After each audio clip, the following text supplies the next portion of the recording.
મને મારા શરીર ઉપર કંઈક શેતાની હરકત હોય ને મારી એવું લાગતું હતું, પણ તમારા સાનિધ્યમાં જ્યાંથી આવું ને મારી ત્યાંથી મને શરીરમાં સારું છે અને આમને સપનામાં નથી આવતા મારી. મને રાતે હુવા ન દે, રાતે 1 વાગ્યા પછી કાયમ જગાડી દે, મને ખોટા ખોટા વિચાર આવે. એટલે એમનું સ્વરૂપ છે ને આમ થોડુંક ડરામનું હતું. પછી અમે તમારા સાનિધ્યમાં આવ્યા ને પછી મને સારું છે ને બીક નથી લાગતી.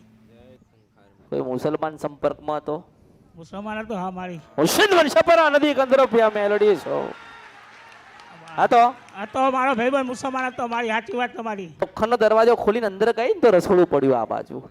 તો ફરીને બહાર આવીને ઉભી ને તો જન્નતે ખુશ્બુ આવી. એટલે હું વિચારવા પડી ગઈ કે આ તો હિન્દુ છે, પટેલનો દીકરો છે, અહીં જન્નતે ફિરદોસ હોય નહીં.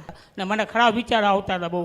એ તકલીફ લઈને હું આવતા હતા મારા ઘરે ગયા હતા તો મારા ઘરે એમને જન્નતે ફિરદોસની સુગંધ આવી.